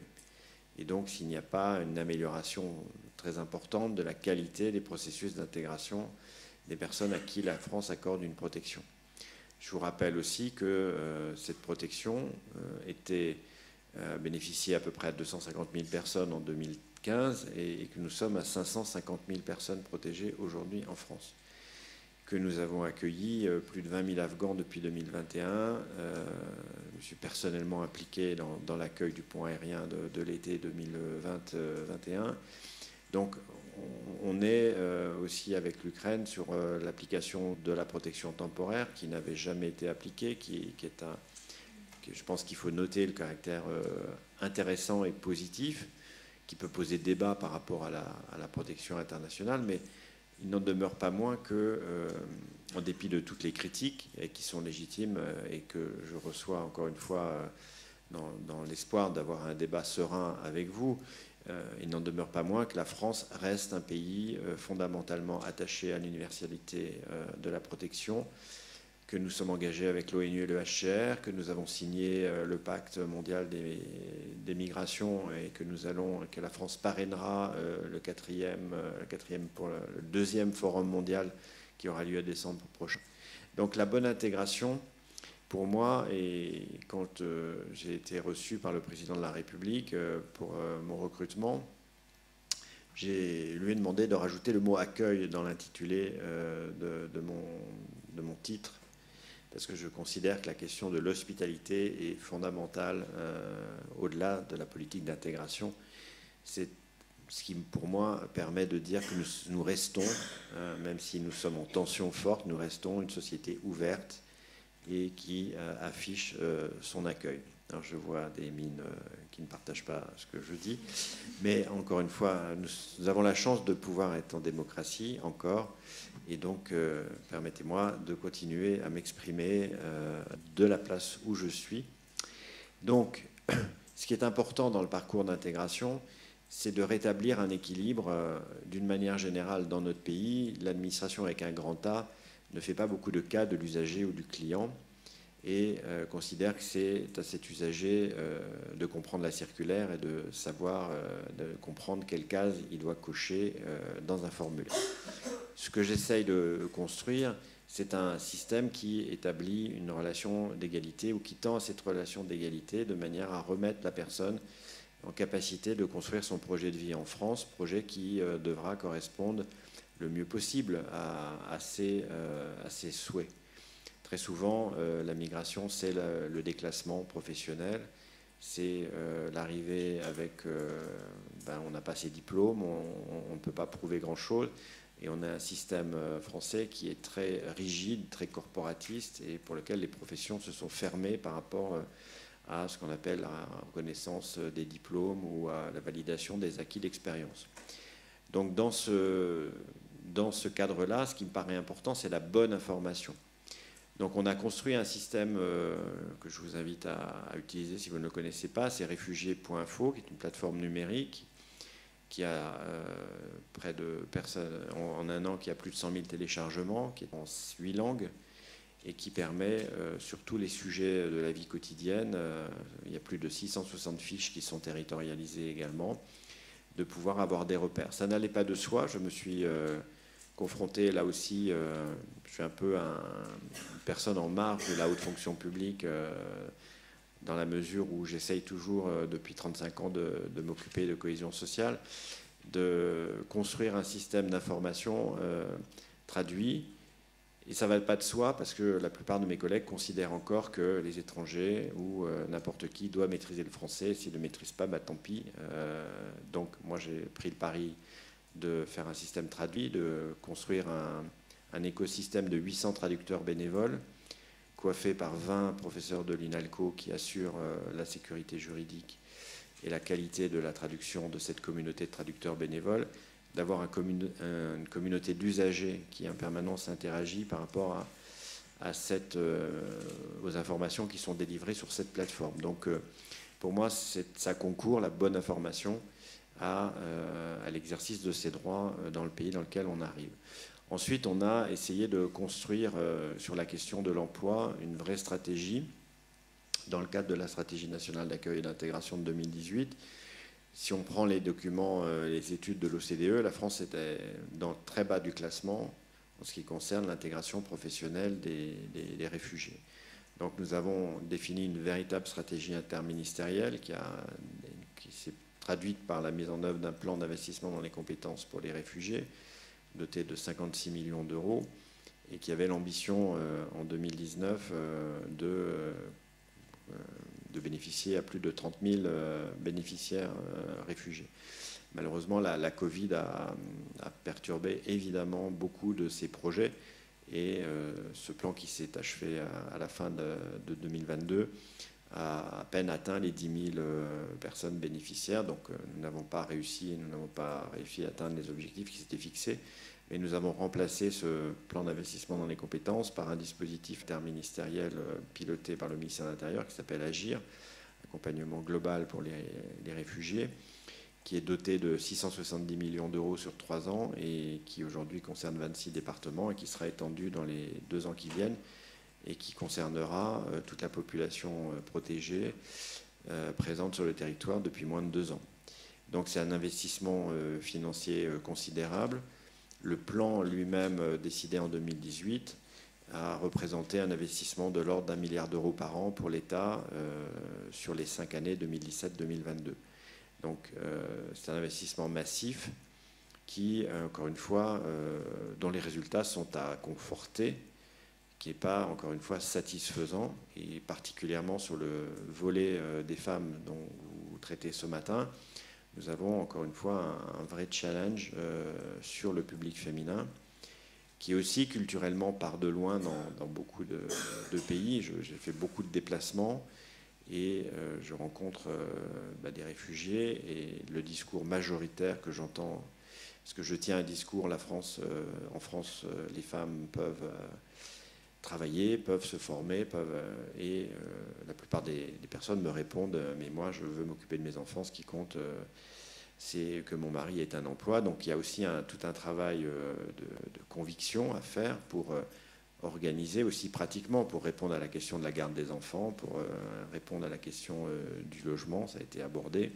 Donc il y a toute une réponse publique qui s'organise et qui, je l'espère, améliorera les choses. Pour les cas les plus compliqués, plus vulnérables, on a approfondi la stratégie nationale de 2018 par un document publié en printemps 2021 de 10 actions pour les publics les plus vulnérables, avec une cible également sur les femmes victimes de violences et les meilleures conditions d'accueil et de prise en charge de ces femmes.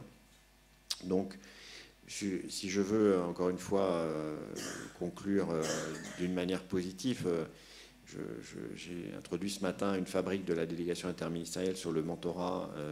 Il me paraît important, et ce que j'essaye de faire, c'est de concourir au narratif, à stabiliser aussi le narratif positif et à travailler avec les collectivités territoriales, les ONG, dans une approche qui est de diffuser auprès de la société française, qui, encore une fois, comme les autres pays occidentaux, est travaillée par une remise en cause des politiques d'accueil et une peur avec beaucoup d'amalgame sur cette question de la migration. Je pense que nous devons travailler ensemble à cette valorisation des parcours d'intégration et à montrer, encore une fois, et j'en ai choisi le thème de cette année, l'engagement des réfugiés dans la société française. Ce sera le thème le 5 juin de ma rencontre annuelle avec tous les acteurs de la politique d'intégration. il est important de contribuer à présenter aux médias, aux collectivités, à tous, ce qu'apportent ces migrants à la société française. Et pour terminer, une anecdote personnelle, il se trouve que je suis docteur en génétique moléculaire, et si nous avons eu le vaccin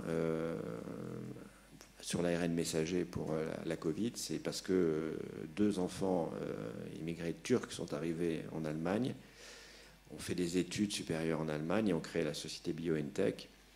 Et grâce à leurs travaux engagés depuis une dizaine d'années, ce vaccin a pu être mis en place et développé pour toute la planète. Donc voilà ce que peut apporter dans des sociétés d'accueil des personnes qui arrivent de loin. Merci de votre écoute.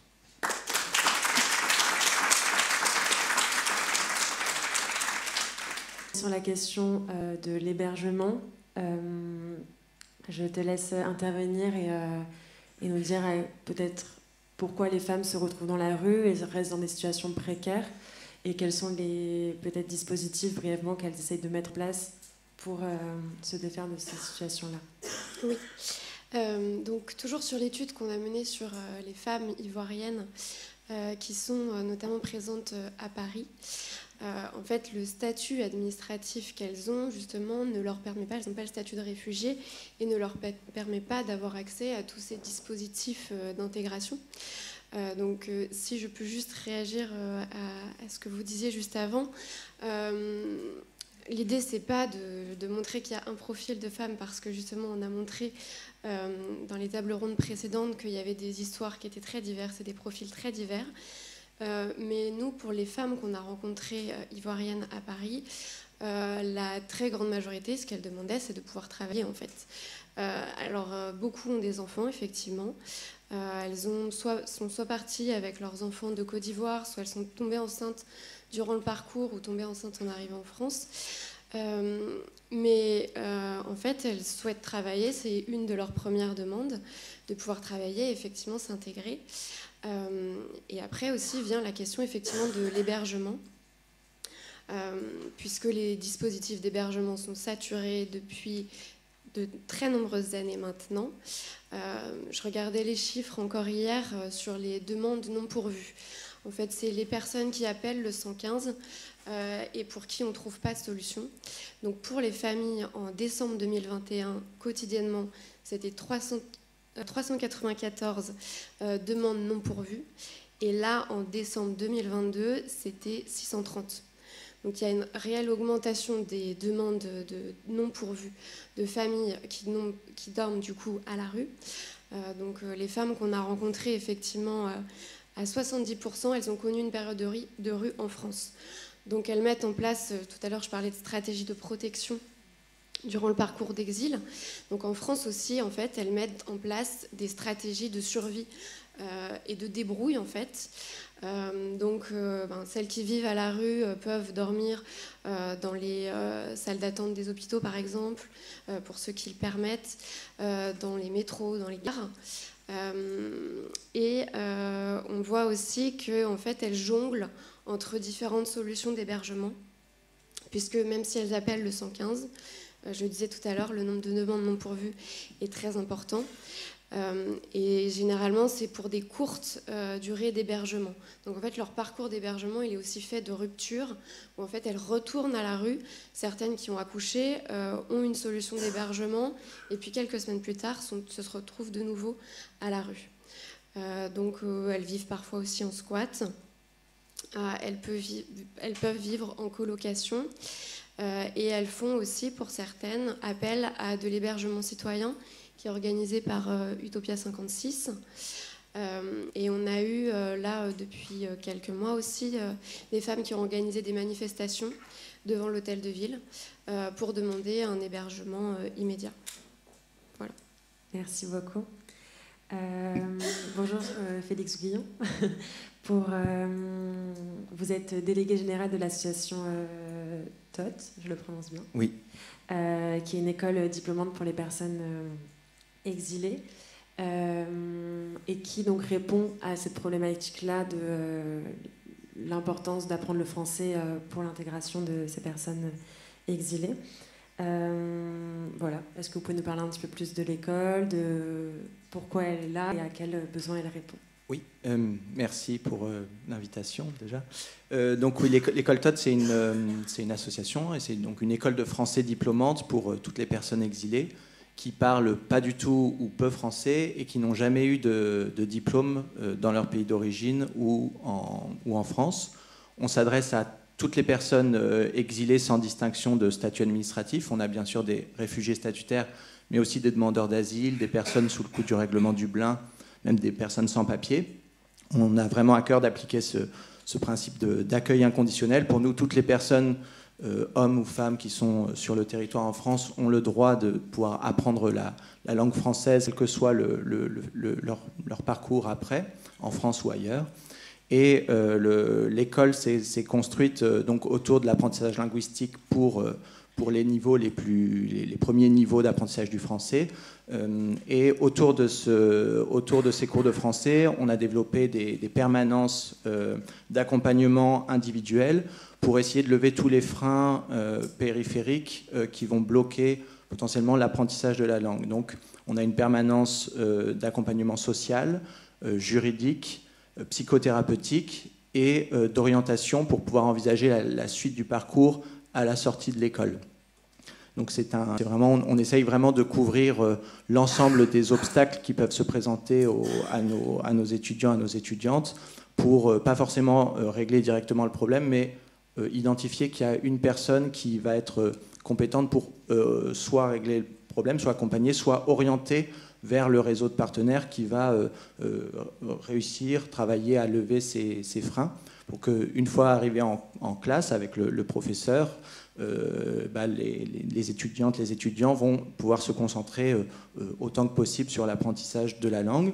Et puis on fait passer les examens du DILF et du DELF en fin de session, donc diplôme d'études en langue française, diplôme initial en langue française, qui va souvent être donc le premier diplôme de leur vie pour les étudiantes et les étudiants, et qui va valoriser leur parcours d'apprentissage et souvent contribuer aussi à leur redonner confiance en eux, et puisque le but c'est vraiment de gagner en autonomie et en confiance en soi. Et quand on a un niveau de français qui est très bas, et notamment pour les personnes francophones qui parlent français mais qui ne lisent pas et n'écrivent pas, il y a vraiment des phénomènes de complexe, de honte, qui font que la question de la confiance en soi, elle est vraiment majeure pour envisager toutes les démarches du quotidien et envisager plus sereinement leur inclusion sociale et professionnelle en France. Vous parlez des obstacles que les personnes exilées, quel que soit leur genre, peuvent rencontrer. Est-ce qu'on observe des obstacles qui sont spécifiques aux femmes, et est-ce que des dispositifs sont mis en place pour contrer ces obstacles-là au sein de l'école? Oui, alors effectivement, dès l'ouverture de l'école, on a pu constater qu'il y avait une plus forte invisibilisation des femmes exilées. Voilà, c'est déjà difficile d'envisager une inclusion réussie quand on est un homme exilé, mais femme exilée encore davantage. Je ne vais pas revenir sur tout ce qui a été dit précédemment.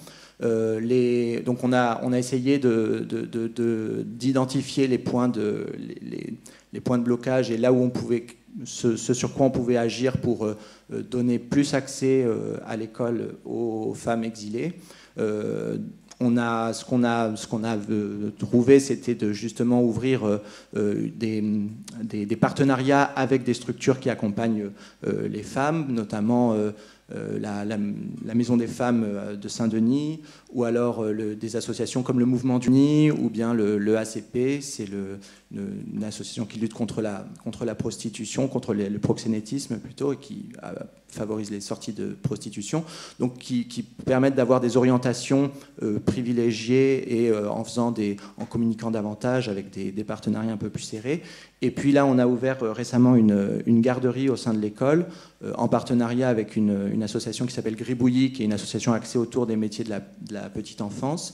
Et donc, on a aménagé un espace au cœur de l'école, au cœur de locaux, pour pouvoir accueillir pendant le temps des cours les enfants de mamans qui n'auraient pas eu accès à des cours de français sans ça. Donc on est encore au début du dispositif. Pour l'instant, on peut accueillir entre 2 et 4 enfants, mais on espère que le dispositif va pouvoir se pérenniser parce que c'était vraiment un des principaux freins qu'on a identifiés, c'est-à-dire la garde des enfants en bas âge, qui était vraiment qui jusqu'à présent était un blocage pour pouvoir suivre nos cours.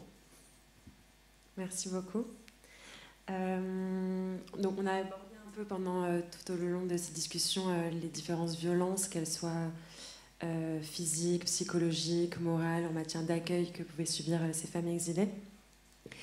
Et on voulait dédier le dernier temps de cette conférence à l'implication d'une réparation des dommages subis pour ces femmes, et notamment quelle responsabilité morale et juridique pour l'État de ces violations, et des auteurs de manière plus globale, oui. Donc, à cette occasion, on a Shirin Ardakani, qui est avocate et membre du collectif Iran Justice. Peut-être commencer par dire quelle responsabilité de l'État en cas de carence dans la mise en œuvre de ces protections. Et voilà, qu'est-ce que peuvent obtenir les justices, est-ce qu'elles peuvent engager, quels outils sont à leur disposition pour ce faire? Je vous remercie. Alors, j'ai pas le rôle, moi non plus, le plus facile, mais je vais le prendre parce que je suis avocate, donc je suis souvent du mauvais côté, même s'il n'y a pas de mauvais côté de la barre. Alors, un mot peut-être avant d'évoquer ce sujet, pour situer un peu qui je suis, ce que je fais, mais pas pour parler de moi, pour parler des combats. Moi, je suis le fruit de l'exil de ma maman iranienne qui est arrivée au lendemain de la révolution des mollahs iraniens en 86. Et donc, le témoignage de Donia m'a beaucoup touchée parce que malheureusement, l'histoire se répète. Et à chaque fois, ce sont les femmes qui en payent le prix, qui payent le prix de l'exil et surtout de l'effacement total de la société, puisque à chaque fois, obscurantistes et tyrans s'emploient à les invisibiliser de l'espace. Et c'est ce que disait tout à l'heure, et j'ai été très sensible à ce que vous avez dit, finalement, pour arriver à un point tel de négation de la femme qu'on en arrive presque à leur dire qu'elles sont autorisées à respirer. Voilà, c'est ça. Donc ça m'a évidemment beaucoup frappée. Ma mère est arrivée ici en France et finalement c'est un peu la conclusion puisque elle s'est intégrée de nouveau en reprenant à zéro ses études. Elle avait 33 ans quand elle est arrivée ici. Il n'y avait pas à l'époque de dispositif de reconnaissance des diplômes et elle a repris ses études d'infirmière finalement au commencement et c'est par là que je suis arrivée puisque je suis née à Paris et j'ai moi-même à mon tour pu faire mes études. Voilà, donc si c'était pour vous donner un témoignage de ce que peut donner effectivement l'exil au féminin, puis une politique d'accueil, d'intégration, et à son tour des jeunes qui sont nés ici eh bien, reprennent le flambeau des combats de leurs parents, eh bien, je pense que c'était une introduction qui devait être faite pour que vous compreniez pourquoi je prends la parole. Alors, sur maintenant un sujet peut-être moins personnel, celui de la responsabilité des États. Alors, on ne va pas jouer au procureur, mais je crois qu'effectivement, il y a une responsabilité d'abord qui est morale, je dirais même éthique, au premier chef, avant d'aborder la question juridique. Je prends un exemple. Je suis dans le collectif Iran Justice. Qu'est-ce que fait le collectif Iran Justice? Ce sont des femmes, des avocats qui sont organisés entre pairs sur une expertise, le droit, qu'on conçoit comme un outil de mobilisation des luttes pour les droits universels des Iraniennes en l'occurrence. Et ça fait depuis un certain nombre de mois la mort de Mahsa Amini. Vous avez peut-être entendu cette histoire, jeune iranienne d'origine kurde qui est morte entre les mains de la police des mœurs iraniennes pour avoir mal porté son voile. Elle est décédée entre les mains de ses bourreaux et depuis 7 mois, les femmes iraniennes s'organisent, sont en lutte, vont dans la rue. Il y a des manifestations très importantes en Iran et il y a eu une répression extrêmement grave, épouvantable de la part des autorités iraniennes qui ont tué un certain nombre de manifestants, notamment de ces femmes, et on a un décompte macabre qui s'établit à plus de 600 victimes, avec des scènes épouvantables dans la rue, des arrestations arbitraires, des aveux forcés et un certain nombre de violations importantes de droits humains.